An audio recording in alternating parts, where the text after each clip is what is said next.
नमस्कार, स्वागत है आपका और मैं हूं पूनम शर्मा। कहा जा रहा है कि चौथा विश्व युद्ध पानी के लिए होगा, क्योंकि जिस तरह से देश की हालत बन रही है पानी को लेकर, तो ऐसे में आने वाले समय में गृह युद्ध के आसार पूरे बनते हुए नजर आ रहे हैं। अब पानी की यही राम कहानी, बिन पानी या आंखों में पानी। राजस्थान, जहां पानी का मोल घी से भी ज्यादा माना जाता है, एक बार फिर से पानी के लिए वे तरसता हुआ नजर आ रहा है। दूर दराज के गांवों की बात दूर, इस बार राजधानी जयपुर के बाशिंदे तक पानी के लिए तरसने को मजबूर हो गए हैं। यहाँ के लोग पानी के लिए सड़कों पर उतरने को मजबूर हैं। पानी के लिए त्राहिमाम मचा है, तो वहीं हमारी सरकार कहती है कि वे कर रहे हैं पूरे इंतजाम। अगर ये इतना ही आसान होता तो क्यों रोज पानी को लेकर प्रदर्शन और आंदोलन होते, लेकिन इस तरफ कोई ध्यान नहीं देता। इसलिए आज यही दिखाएंगे आपको, जल के लिए होती जंग।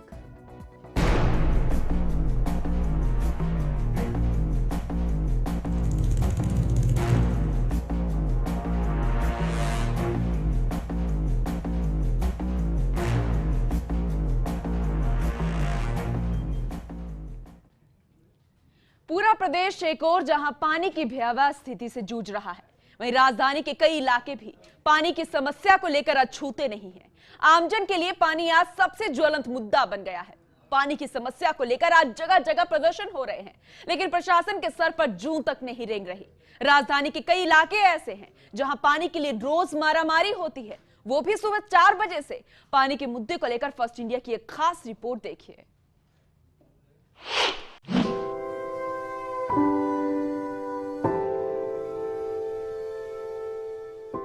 जवाहर नगर कच्ची बस्ती में सुबह के 4 बजे से शुरू होती है पानी की जदोजहद, और देखते ही देखते एक नल के नीचे सैकड़ों की संख्या में महिला, पुरुष और बच्चों की लाइन लग जाती है।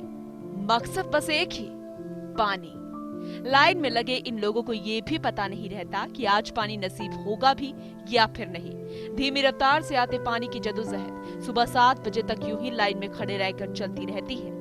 ये सिलसिला यही नहीं थमता, पानी को लेकर तीखी नोक-झोंक और हाथापाई तक की नौबत भी आ जाती है। सरकार की ओर से इन बस्तियों में ना तो कोई टैंकर सुविधा उपलब्ध कराई जाती है और ना ही कोई सरकारी अफसर आकर इनकी समस्या का समाधान करता है। हताश ये गरीब लोग एक ही नल के नीचे लाइन लगाकर कई सालों से इस तरह का नरकीय जीवन जीने को मजबूर है। पानी के मायने यहाँ बहुत भीड़ लग जाती है। पानी के मायने एक टाइम पानी आता है, जो भी ढंग से नहीं आता है। कितने बजे उठना पड़ता है माता? हमारे को 4:30 बजे उठना पड़ता है। 4:30 बजे उठ के बैठ जाऊंगा चंडे, फिर पानी आता है जब भरते हैं पानी।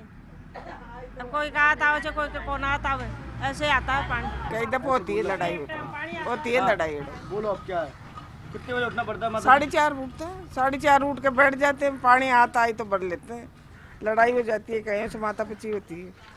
तो पानी रोज आता है नहीं आता? आता है, कभी नहीं आता है। और बहुत तेज समस्या हो रही है, आधा पीने का पानी भी खाली रह जाता है और गंदा पानी हो रहा था इसके अंदर, देख लो आप।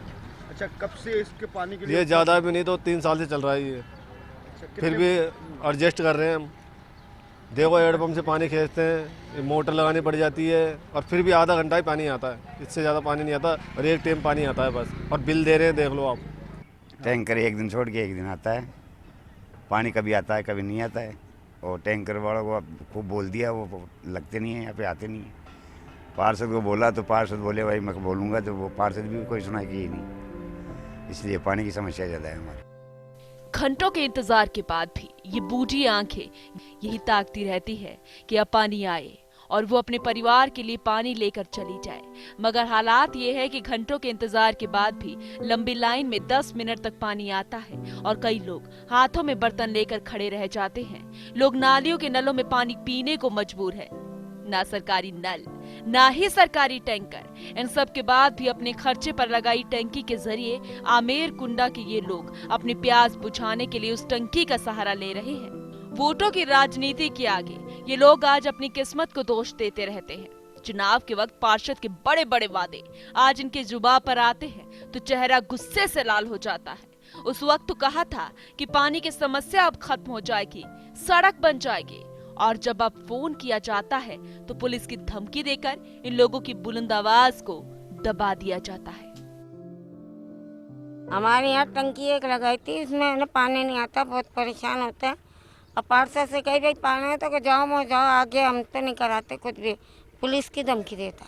सरकार की तरफ से तो कोई सुविधा है नहीं यहाँ पर, और न ही कोई पाइपलाइन है।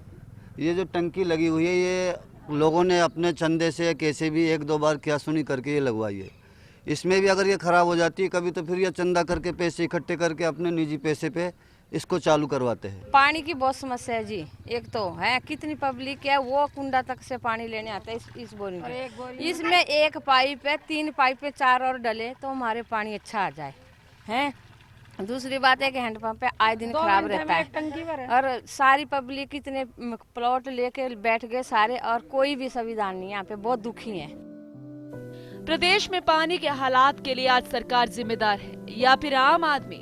पानी की समस्या आज सरकार के आगे न केवल ज्वलंत मुद्दा है बल्कि एक चुनौती भी है। आखिर ये प्यास बुझाई जाए तो कैसे? अलसुबह से लगी लंबी कतारें प्रदेश में पानी के हालात की स्थिति को बयां करती है। अगर राजधानी में पानी के ये हालात हैं तो प्रदेश में क्या हो सकते हैं? कैमरामैन विक्रम भाटी के साथ Bharat Dikshit, first India News, Jaipur. तो प्रदेश भर में गर्मी शुरू होते ही जल संकट गहरा गया है और लोगों को पानी की एक एक बूंद के लिए मशक्कत करनी पड़ रही है। हालांकि पानी के लिहाज से पूरे प्रदेश में महाराष्ट्र जैसे हालात हो गए हैं। ऐसे में लोगों की प्यास बुझाने के लिए सरकार की तरफ से अभी तक कोई कारगर कदम नहीं उठाए जा सके, खासकर ग्रामीण परिवेश में जहां इंसान के अलावा पशुओं के लिए पानी की कमी एक गंभीर समस्या बन गई है। चलिए भरतपुर के हालात भी आपको दिखाते हैं, जरा ये रिपोर्ट भी देखिए। प्रदेश का भरतपुर जिला जहां पानी की किल्लत हमेशा ही बरकरार रहती है, जिसके लिए यहाँ के बाशिंदों ने पानी की मांग को लेकर समय समय पर आंदोलन और धरने प्रदर्शन भी किए हैं, लेकिन पानी की आस अभी भी अधूरी ही है। जिले का नगर विधानसभा क्षेत्र, कुम्हेर डीग विधानसभा क्षेत्र, नदबई सहित तकरीबन पूरे जिले में पानी की तलाश में लोगों को इधर उधर भटकना पड़ता है। यहाँ पानी है ही ना, पंच देखे हो बाय कोई पता ना, सरपंच देखे हो बाय कोई पता ना, काई ते कह दो कोई सुना ही ना। एक वोटन के टाइम पे जरूर न्यों कहें साहब आरो लग जाएगी। अधिकारी नेताओं में साहब और पानी की कहना है, बाद में कोई सुनवाई नहीं। दीपा भी आई थी और भी नेताओं में, सरपंच तो ये कहता है कि सिंपनी के लिए पानी नहीं है तो टहरकी के लिए कहाँ से आएगा। वो नाराज है कि भगो पानी कही तो नेता यूँ ही कहते हैं कि करवा देंगे हम तो, पंच सरपंच प्रधान सभी कहते हैं। जो कहीं सिंपनी नगरा को पानी नहीं है तो इस टहरकी को कहाँ से पानी ले आऊँ? पानी की बहुत समस्या है भैया और का के 4 गाँव मनते पानी लाने। कितने साल हो गए? वहाँ गए कोई 20 साल। सेवर पंचायत समिति के गांव ठेरकी और अघापुरा में पानी के हालात बेहद विकराल बने हुए हैं, जहां ग्रामीण पानी के लिए दर दर की ठोकरें खा रहे हैं। जहां पिछले 17 सालों से पानी के लिए ग्रामीण तरस रहे हैं, तो वहीं नगर, डीग, कुम्हेर में भी पानी के हालात खराब हैं। हालांकि राजस्थान अकाल और सूखे से हमेशा ही जूझता रहा है, लेकिन गत 18 सालों से हालात बेहद गंभीर नजर आ रहे हैं। पूरे प्रदेश में सूखे को लेकर हाहाकार मचा है। बारिश नहीं होने से खरीफ की फसलें भी नष्ट हो चुकी हैं, तो वहीं लोगों और पशुओं के लिए पीने के पानी की समस्या भी विकराल बनती जा रही है। पेयजल के संकट के समाधान के लिए हम जल्दी को स्वीकृत कर पेयजल के संकट को पेयजल की समस्या का निराकरण करेंगे। राजस्थान में बारिश कराने के लिए यहाँ स्थित अरावली पर्वतमाला एक अवरोधक का काम करती है, लेकिन अवैध रूप से इसका दोहन किया जा रहा है, जो प्रदेश में पड़ने वाले सूखे का एक प्रमुख कारण भी है। पानी की किल्लत के चलते गांव में औरतों और बच्चों को दूर दराज से पीने का पानी लाना पड़ता है। पशुओं के लिए चारा पानी उपलब्ध नहीं होने से लोगों की चिंता बनी हुई है। भरतपुर का आजान बांध जो किसी वक्त लबालब भरा रहता था, आज वहाँ धूल उड़ रही है। भरतपुर के लिए गुणगावा कैनाल, गोवर्धन ड्रेन, चंबल पेयजल परियोजना के द्वारा पानी उपलब्ध कराया जा सकता है। इसके साथ ही भरतपुर से यमुना नदी महज 30 किलोमीटर की दूरी और गंगा नदी 60 किलोमीटर की दूरी पर स्थित है, जहां से पानी की आपूर्ति भी जा सकती है। जिस तरह जालोर की तरफ नर्मदा नदी से जल उपलब्ध कराया जा रहा है, तभी पानी की किल्लत दूर हो पाएगी, नहीं तो भविष्य में पानी के हालात और भी गंभीर हो जाएंगे। फर्स्ट इंडिया के लिए भरतपुर से सुरेश की रिपोर्ट।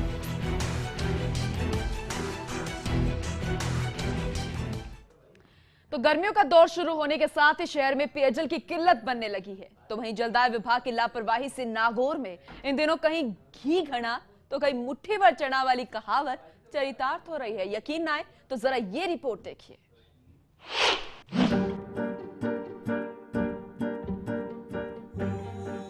पूरे प्रदेश में पानी को लेकर हाहाकार मचा है। शायद ही कोई जिला हो जो इस समस्या से ग्रसित ना हो। वहीं नागौर जिला भी इससे अछूता नहीं है। हर साल की तरह गर्मियां शुरू होते ही शहर में पेयजल की किल्लत बनने लगी है और स्थानीय लोगों के लिए मुश्किलें शुरू हो गई है। पिछले 4-5 दिनों से शहर की गांधी चौक टंकी का पंप भी खराब हो गया है, जिससे कृत्रिम जल संकट भी पैदा हो गया है। आपको बता दें कि इससे 16 मोहल्ले प्रभावित हुए हैं। करीब 500 से ज्यादा परिवार पानी को तरस गए हैं। लोगों को टैंकर से पानी खरीद कर डलवाना पड़ रहा है। टैंकर वाले भी मुंह मांगी कीमत 400 से 500 रुपए प्रति टैंकर वसूलते हैं। शहर के करीब 70% भाग में जल संकट पसरा है। तो वहीं कई ऐसे मोहल्ले हैं जिनमें दिन भर पानी व्यर्थ ही बहता है, जिनमें जोशीवाड़ा, पीतीवाड़ा मोहल्लों के नाम शुमार है। लेकिन इस तरह प्रशासन के किसी नुमाइंदे का ध्यान नहीं जाता। अभी तो 3-4 दिन से पानी आया नहीं, उससे और पानी आता है तो सिर्फ 20-25 मिनट आता है और साफ भी नहीं आता है। कई बार बदबू आती है उसमें और हमें पानी के लिए कई बार टैंकर भी डलवाना पड़ता है। हमारे बिल भी भरते हैं और पैसे भी टैंकर के देते हैं। तो आ रहा है, पानी का कोई टाइमिंग नहीं है। जब उनकी मर्जी होती है, जब कभी बहुत जल्दी, कभी बहुत लेट, कभी दोपहर में पानी देते हैं। पानी बिल्कुल साफ नहीं आता है। अगर आप धुले हुए ड्रम में अगर उस पानी को भर रहे हो पाइप से, तो उसमें नीचे इतना कचरा आता है, इतनी मिट्टी आती है और थोड़े दिनों में उस पानी में बदबू आने लग जाती है। वहीं जानकारी के अनुसार शहर के अंदर रुडीप द्वारा हाल ही में 9 नई टंकियों का निर्माण किया गया। वर्तमान में 20 टंकियां बनी हुई है। नहरी विभाग गोगिलाव स्थित पानी के डैम से रोजाना 15 MLD पानी दिया जा रहा है, जबकि जरूरत 13 MLD की है। फिर भी शहर में जल संकट की स्थिति हैरान करती है। लोगों को रोजाना पानी नहीं मिलता। 1 लाख की आबादी में प्रति व्यक्ति प्रतिदिन 120 लीटर पानी का आदर्श आंकड़ा है। कहीं पानी कम प्रेशर में आता है तो कहीं पर 2 दिनों में केवल 15 मिनट दिया जा रहा है। 70% मोहल्लों में किसी न किसी स्थिति में जल संकट है। अधिकारी पूरी पूर्ति का दावा करते हैं, लेकिन सच्चाई तो यहाँ पर एकदम उलट है। जल संकट के साथ ही नागौर शहर में लंबे समय से दूषित जल आपूर्ति की शिकायतें भी बराबर नगर परिषद को मिल रही हैं, लेकिन लीकेज ठीक करवाने के बाद भी दूषित जल आपूर्ति बनी हुई है। सालों पुरानी शहर की पाइपलाइन खराब हो चुकी है, जो रोजाना कहीं न कहीं पानी के प्रेशर से फूट जाती है। तो वहीं नगर परिषद आयुक्त श्रवण राम चौधरी ने दावा किया है कि शहर की जलापूर्ति सुधारने के लिए केंद्र सरकार की अमृत मिशन योजना के तहत 50 करोड़ रुपए पारित हो गए हैं और जल्द ही पूरे शहर की पुरानी पाइपलाइनों को बदला जाएगा। 15-20 मिनट पानी आता है और फिर पानी के प्रेशर भी कम है। काफी समस्या है पानी की। लेकिन उसके अलावा मेरे घर के पास में एक 27 साल पुराना हैंडपंप है, वो अभी करीब महीने भर से खराब पड़ा है। उससे पहले वो कभी भी खराब होता था, हम उसको तुरंत ठीक करवा देते तो खराब ठीक हो जाता था। लेकिन अभी महीने भर से वो हैंडपंप बिल्कुल खराब पड़ा है। नगर पालिका हमको कितनी बार लोग बाग जाके आ गए, कह के आ गए, लेकिन कोई भी उसकी मरम्मत के लिए नहीं आ रहा। देखा जाए तो नहरी पानी जब से आया है, नागौर शहर का जल संकट कुछ हद तक मिटा भी है। उम्मीद से ज्यादा पानी की आपूर्ति लिफ्ट कैनाल से नागौर को मिल रही है, लेकिन कहीं न कहीं जलदाय विभाग की लापरवाही के चलते यहाँ जल संकट हर साल गर्मियों के दिनों में हो रहा है। वास्तविकता में अगर सही तरीके से जल आपूर्ति शहर में की जाए तो सबको बराबर पानी मिल सकता है और जरूरत है तो सिर्फ उचित मॉनिटरिंग की। फर्स्ट इंडिया के लिए नागौर से प्रवीण की रिपोर्ट।